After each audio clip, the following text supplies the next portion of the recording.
Hola, muy buenos días. Hoy retomamos nuestra serie de exposiciones en el libro de Esdras y vamos a estar leyendo en el capítulo 4. Pero antes de entrar al tema, quisiera que pensar en un personaje histórico, un personaje que me hizo recordar que me vino a la memoria al preparar estas exposiciones, y estoy hablando de Nelson Mandela.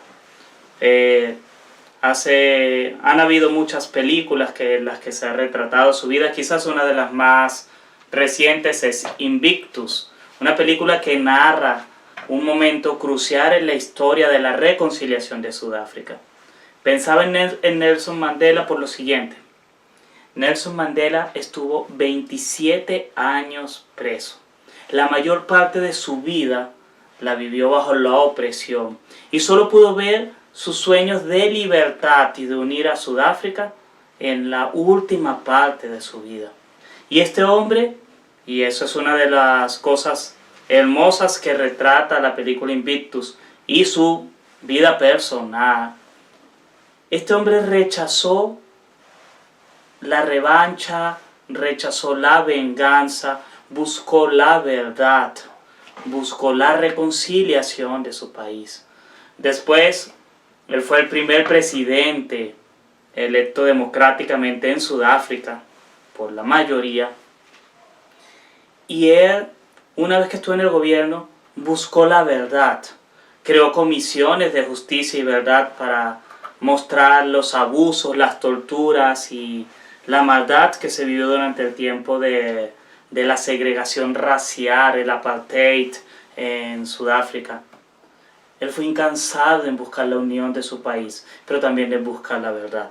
Y para hacer eso, él tuvo que aprender a decir no a muchas cosas que pudieran haber sido presiones o que que lo invitaban en su trayectoria política. Por ejemplo, la de hacerle daño, la de vengarse, la de pasar factura ahora que ellos están en el poder, la de desquitarse por los años que le robaron de vida, por todo el esfuerzo, 3 matrimonios que tuvo y tantas cosas que perdió. Él decidió decir no en pro de un fin mucho más grande que él, y era toda la nación. La historia que hoy vamos a ver en Esdras, en el capítulo 4, tiene ese parecido, porque es un momento en el que el pueblo tenía una oportunidad y decidió decir no. Así que quiero esta mañana invitarte a pensar en maneras de decir no. Creo que en esta sociedad tan dada a la libertad, al libertinaje, aprender a decir no es un arte que debemos desarrollar como cristianos. Y esta es una historia de no. De aprender a decir no, aunque decirlo nos pueda costar caro.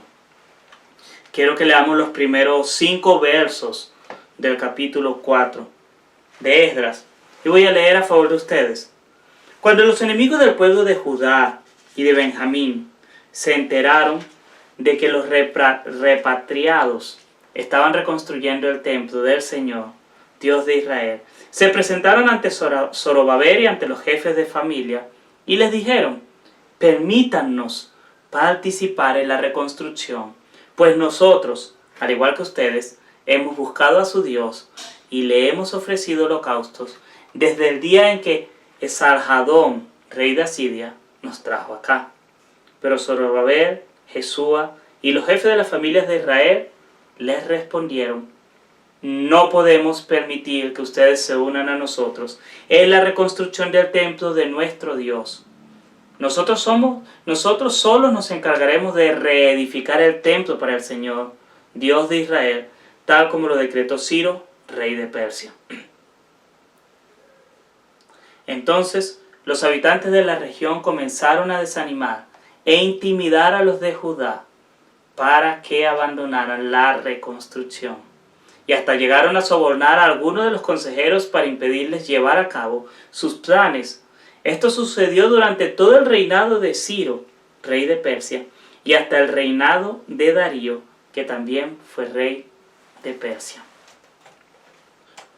Oremos para comenzar.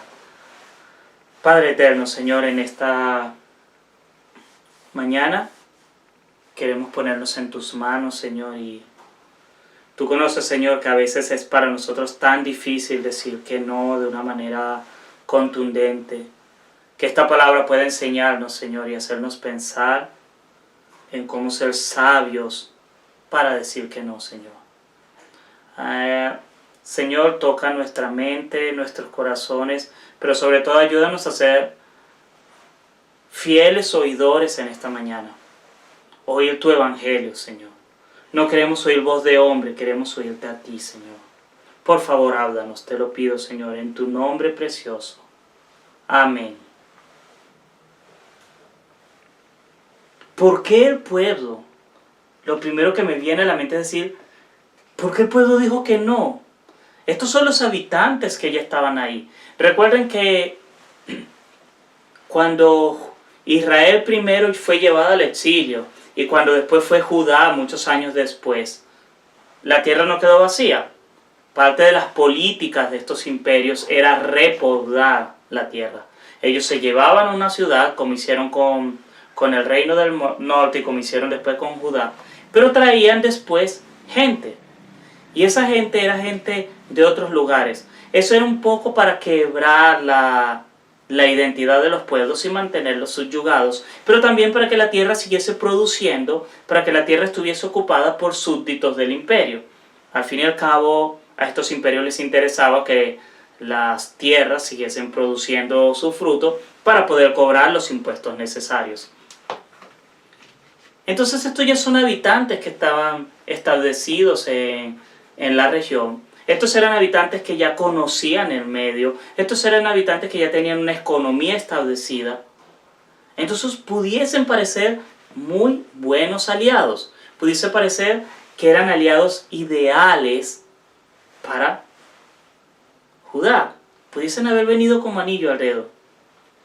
Pero ellos decidieron no.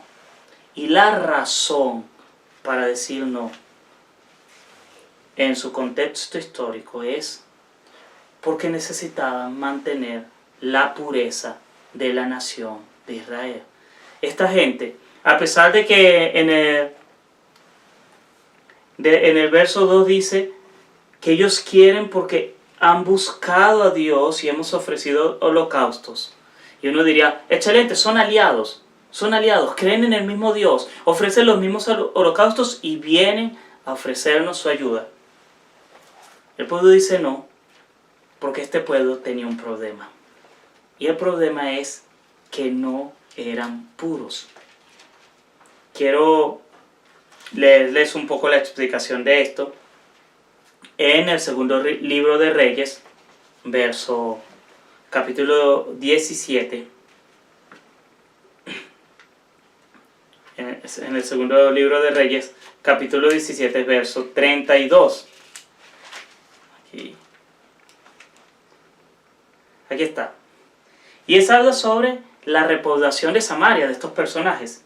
Y dice así, adoraban también al Señor, pero de entre ellos mismos nombraron sacerdotes a toda clase de gente para que oficiara en los altares paganos. Ya empezamos a tener problemas ahí, nombraban sacerdotes a cualquier persona, no a gente de la tribu de Leví. Aunque adoraban al Señor, servían también a sus propios dioses, según las costumbres de las naciones de donde habían sido deportados. Entonces, la verdad es que estos que parecen unos buenos aliados, no son buenos aliados porque no son puros en su adoración a Dios. Tienen una lealtad dividida, tienen una división entre lo que creen y lo que ellos están practicando. Su adoración no es absoluta a Dios. Y ya el pueblo de Israel, del pueblo de Judá, Zorobabel, Jesúa. Y eso es algo característico tanto en el libro de Esdras como en el de Nehemías. Ellos ahora son celosos de guardar la pureza de su adoración a Dios. Ya han aprendido la lección de que permitir esas ambigüedades, esas mezclas de que soy un poquito de acá, un poquito de allá, adoro a Dios, pero por si acaso también hago, no sé, leo el horóscopo o hago no sé qué cosas.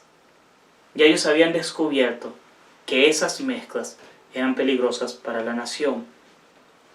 Y nosotros a veces caemos en estas situaciones. Nos vemos en esta misma situación del pueblo de Israel. Nos vemos en momentos en los que nuestra fe es presionada para mezclarse con una fe que son un poco de acá, un poco de allá, y aceptamos una relación, una amistad, y no estamos tan pendientes de que esa persona quizás no es una persona que está buscando a Dios sinceramente, o quizás está viviendo un evangelio muy ligero, y nosotros no somos celosos de cuidar nuestra vida espiritual. A veces nos vemos en esas tentaciones. Un trabajo que te obliga a mentir, un amigo que te obliga a hacer cosas que van contra la voluntad de Dios, una relación que te pide que hagas cosas inmorales, cosas que ofenden a Dios. A veces nosotros somos tentados de esa manera. Y llegan a nuestra vida personas que dicen: yo adoro a Dios, yo creo en Dios, pero son como estos samaritanos que cuando vemos su historia resulta que sí adoran a Dios, pero no han roto con el pecado. Siguen adorando dioses paganos, siguen adorando y sirviendo a otras cosas que no son Dios. Y en esos momentos es cuando debemos aprender a decirles no. Yo voy a edificar solo mi vida, yo voy a seguir solo a Dios, yo no necesito de ti. Y voy a estar dispuesto a pagar las consecuencias de obedecer a Dios. Y a veces tenemos que enfrentarnos a esas decisiones, de pagar un precio alto, como lo pagó en este relato, y lo vamos a ver más adelante, el pueblo de Judá, en Jerusalén. Esta gente no solo eran ya los habitantes de ahí, tenían cierto poder, porque dice que durante varios años, durante todo el gobierno de Ciro, durante todo el reinado de Ciro y hasta el de Darío, fueron piedra de tropiezo la construcción. Eso es casi una década, casi 10 años, estorbando a la construcción del pueblo, del templo. De hecho, llegan a detener por muchos años, llegan a triunfar en detener por muchos años la construcción del templo. Pero el pueblo insistió, el pueblo de Judá insistió en Jerusalén en decir no. Lamentablemente nosotros no siempre decimos que no. Terminamos cediendo y terminamos asociándonos en nuestra vida espiritual con personas que no nos convienen. Lamentablemente, la iglesia tiene muchos casos y de jóvenes, chicos o chicas, en relaciones con personas que dijeron yo sigo a Dios, y a la final seguían a Dios y a otras cosas, y terminan estorbando sus vidas y terminan siendo piedra de tropiezo. Empresarios, empleados, trabajadores que se asocian con personas que no tienen temor de Dios, solo porque esas personas dicen que son buenas y que creen en Dios, y terminan siendo un problema para sus vidas. Decir que no es un arte. No siempre tenemos el valor. A veces tenemos simplemente miedo. Miedo a que la persona se ofenda, miedo a... Aún yo he descubierto que hay personas que tienen miedo a preguntarle realmente, ¿qué clase de Dios crees tú? Tú dices que crees en Dios, pero no vas a la iglesia. No te veo leyendo la Biblia. Tu testimonio no es el testimonio de un creyente. Tenemos miedo de preguntar eso. Otras veces es que creemos que el cristianismo es una opción más en el mercado. Y esa es la famosa frase, todos los caminos llevan a Dios, yo creo en Dios a mi manera. Es que lo importante es creer, es que cualquier religión Lo importante es que tenga fe. No, no, no, no. Esta gente creía en Dios y otros dioses. Y el pueblo de Judá dijo, no, es que yo creo solo en un solo Dios. Y mi fe es excluyente. El cristianismo, por definición, si quieres creerlo fielmente a las Escrituras, tienes que pararte y asumir las consecuencias de decir, yo tengo una fe excluyente. Yo tengo una fe que niega la verdad en otras religiones. Y es duro, es complicado. Y ojo, estoy hablando de la verdad que lleva a salvación. Porque sí, hay que reconocer que hay otras creencias que tienen cosas bonitas y que hay que reconocer en cuanto a moralidad, en cuanto a conducta, quizás en cuanto a crianza. Pero yo no puedo afirmar que otras religiones dan la misma salvación que el cristianismo, porque eso destruye la esencia de la fe. Y eso es lo que habían entendido. Ellos dijeron, no vamos a continuar, porque no podemos tener comunión con ustedes. Pero entonces, a veces no decimos no por miedo, otras veces porque creemos lo contrario a lo que acabo de decir, que el cristianismo puede estar a la par de cualquier otra religión. Entonces lo importante es que si tenemos fe y creemos en un Dios idealizado, no sé, está bien. Y no.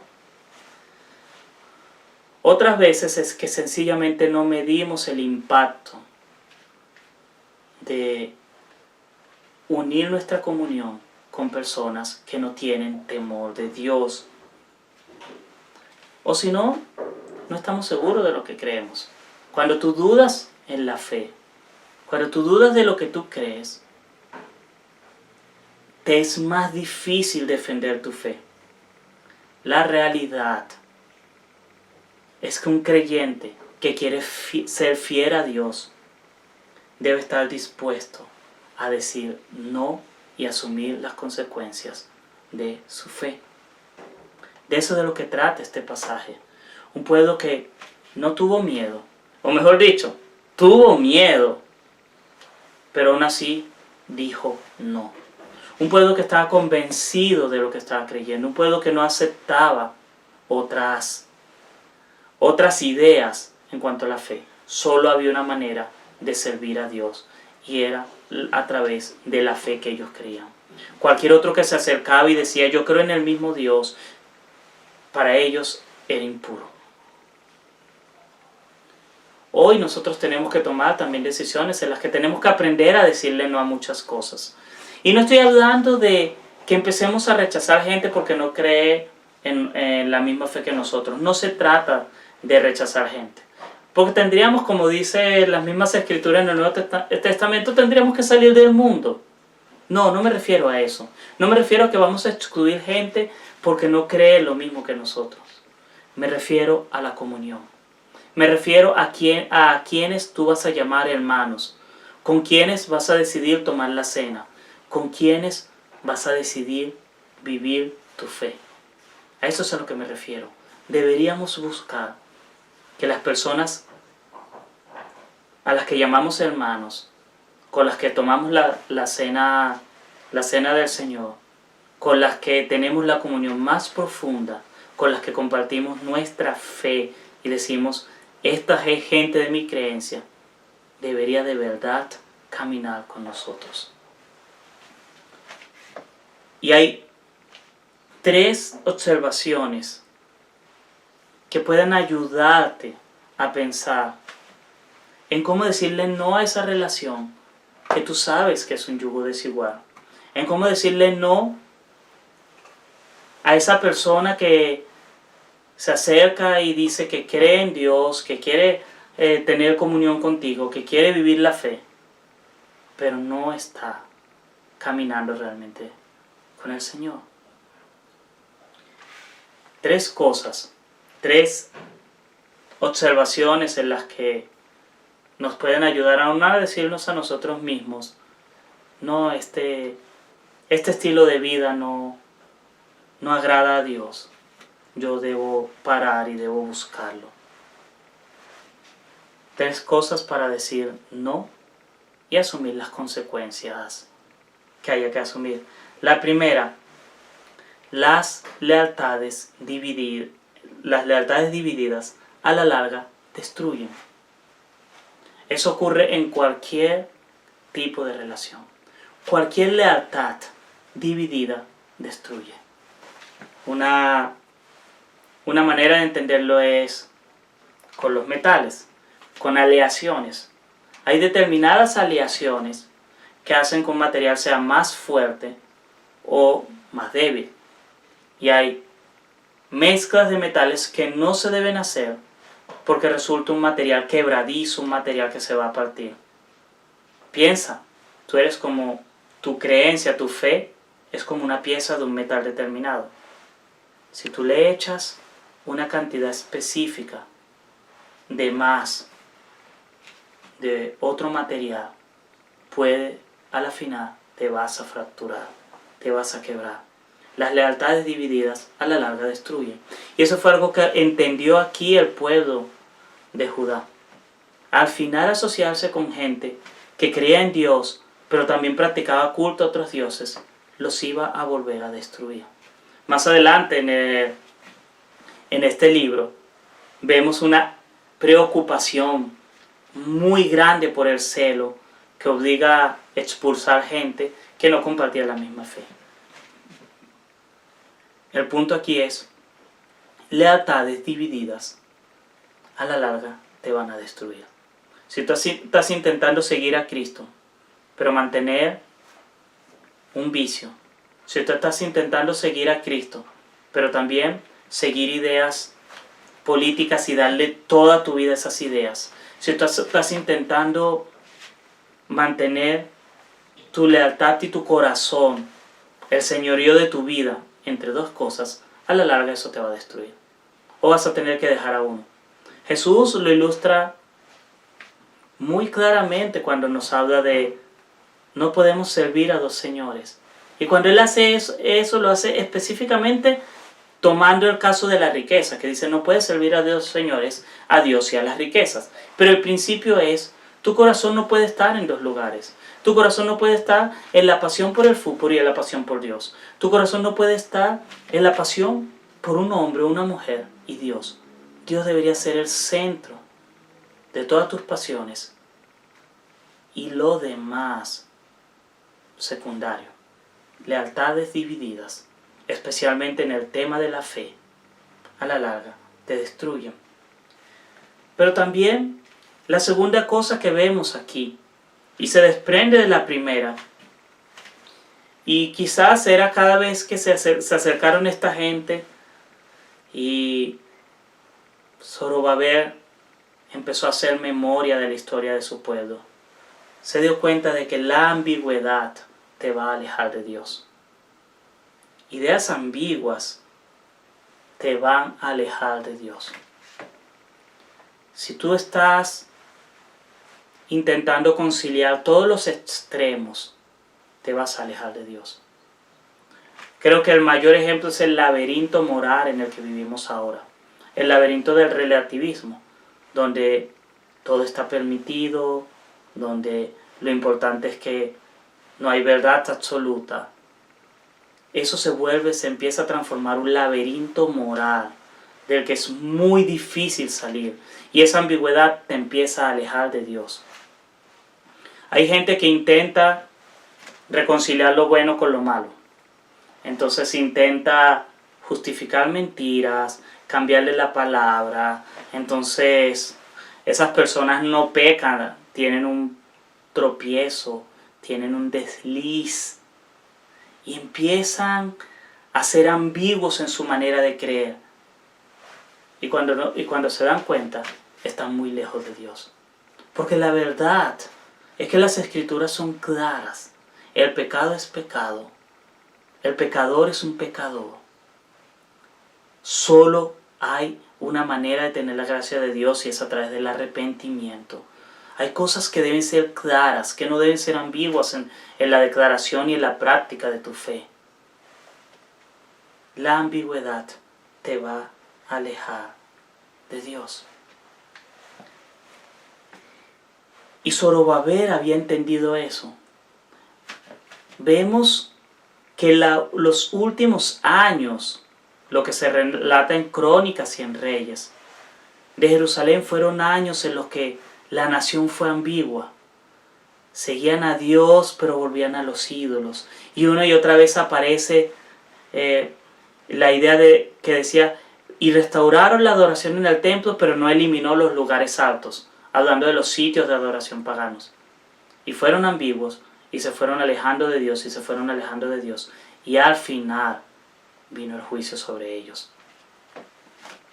La ambigüedad te va a alejar de Dios. En tercer lugar, la tercera observación que veo en el pasaje es que cualquier precio que pagues va a ser menos cuando piensas en la gran recompensa de estar en el favor de Dios. Zorobabel, estos líderes y muchos de los que volvieron no pudieron ver el templo reconstruido. Algunos murieron, otros sintieron que se les pasaba la vida, otros se quedaron viendo los cimientos que se narran en el capítulo 3 y no veían que nada avanzaba. Pero ellos estaban convencidos que el precio de obedecer a Dios era el mejor precio que ellos podían recibir y que nada que les pudiese pasar por obedecer a Dios iba a ser comparado con la recompensa. Ellos estuvieron dispuestos a vivir en el miedo. En el libro de Nehemías se cuenta que vivieron años de zozobra en los que construían con la espada en la mano, en estado de alerta, teniendo miedo de una invasión. Ellos prefirieron pagar ese precio de ser posiblemente atacados, de ser perseguidos por los enemigos, de ser calumniados, como narra aquí que sobornaban a los funcionarios. Porque para ellos ese precio, el precio del castigo, no era nada comparado con la recompensa. Necesitamos empezar a entender eso. La obediencia a Dios te da la mejor recompensa de todas. Una recompensa más grande que estar congraciado con el mundo, con los hombres, que ganarte el afecto de esa persona que te está buscando y no quiere nada con Dios, que ganarte el respeto del hombre.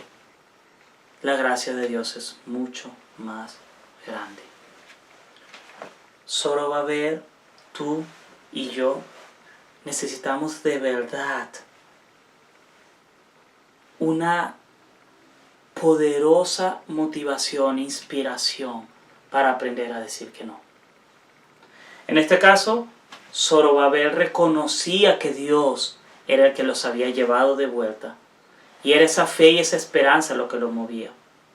Nosotros necesitamos una verdad mucho más grande que cualquier cosa que se nos esté diciendo alrededor para que podamos aprender a decir no, cueste lo que me cueste. No importa, yo digo no y asumo todas las consecuencias. Esa gran verdad va más allá de simplemente un plan, va más allá de simplemente decir, si digo no ahorita voy a tener una recompensa mañana. Esa verdad tiene que ver con el Evangelio. Quiero terminar leyendo un pasaje en el Evangelio de Juan que habla sobre la verdad.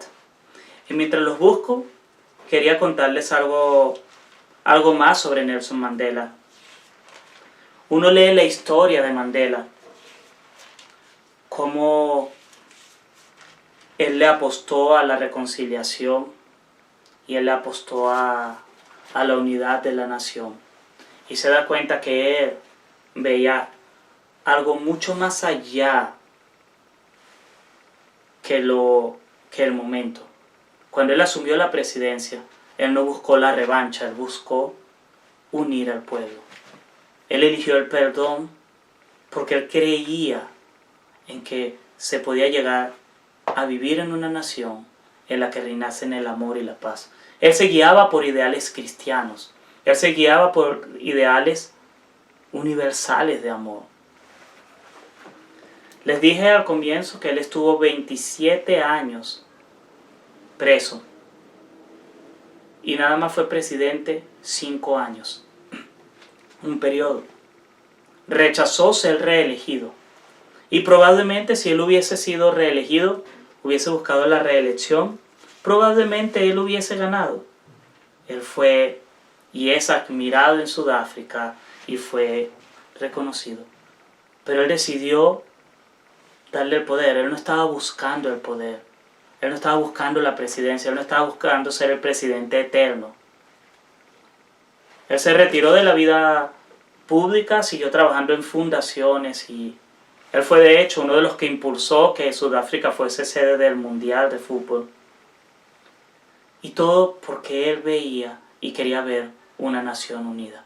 Habían verdades más grandes que simplemente decir mi cuota de poder, que simplemente decir yo gané, que simplemente decir ahora que estoy en el poder voy a pasarle facturas a todos los que me hicieron daño.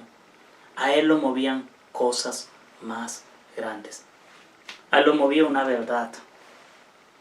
Quiero leerles en Juan capítulo 8, versos 31 en adelante, porque ahí es donde se manifiesta esa verdad superior que debería inspirarnos a poderle decir no al mundo, no a aquello que desagrada a Dios.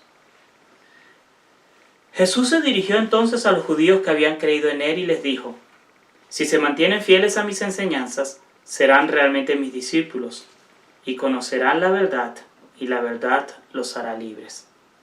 Nosotros somos descendientes de Abraham, le contestaron, y nunca hemos sido esclavos de nadie. ¿Cómo puedes decir que seremos librados? Ciertamente, les aseguro que todo el que peca es esclavo del pecado, respondió Jesús.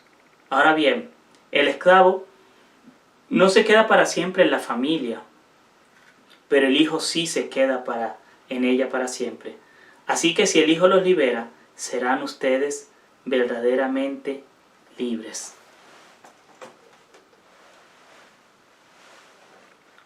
Jesús es el único que te puede mostrar una verdad que te va a hacer verdaderamente libre.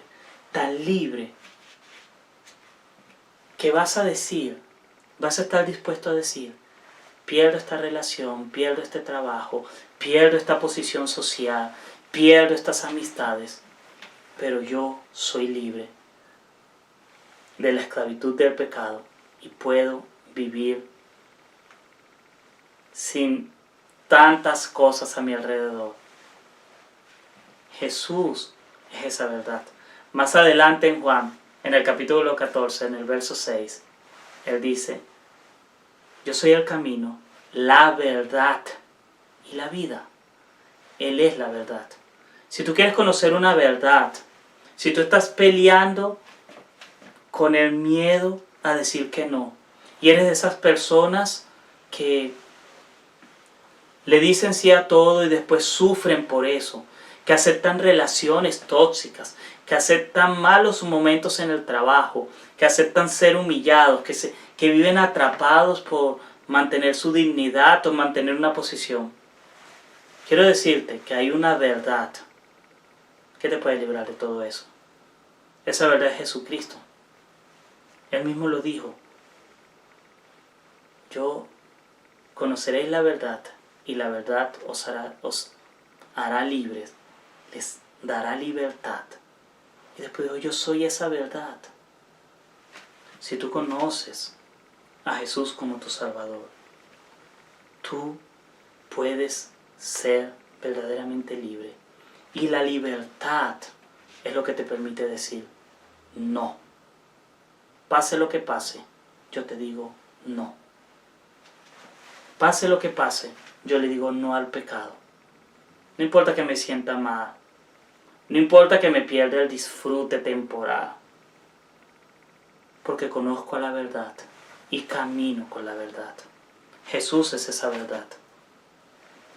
Zorobabel, el pueblo de Israel, estaban pensando en el templo, en obedecer a Dios y en la recompensa de Dios.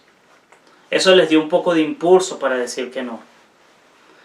Pero leemos en el Nuevo Testamento que luego ellos se volvieron a apartar y no pudieron mantener el estándar.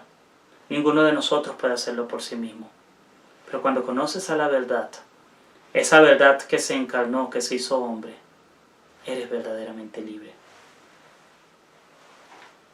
Quiero invitarte esta mañana a que oremos para que cada vez que estemos en esos callejones, en esos laberintos, en esas encrucijadas de tener una decisión y de decir que no, podamos hacerlo mirando a la verdad que da vida, la verdad que da una recompensa eterna. Te invito a orar. Padre eterno, Señor, quiero pedirte, Señor, que pongas nuestros corazones alineados hacia ti, Señor. Queremos conocerte cada día más, Señor. En especial, Señor, quiero pedirte por los que luchamos con decir que no, Señor. Ya sea que tenemos miedo al rechazo, miedo a perder un privilegio, miedo a perder una relación o una persona. Te pido que te podamos conocer a ti cada día más y más profundamente, porque tú eres la verdad que libera, Señor. Señor, sé tú el que nos motives a perseverar y a seguir. Por favor. Señor, inspíranos. Quiero escucharte, Señor. Revélate en nuestras vidas. Por favor, ayuda a aquellos, Señor, que hoy están indecisos, Señor, que aún no te conocen bien. Por favor, te pido por ellos. Bendícelos, Señor, en tu nombre santo. Amén. Amén.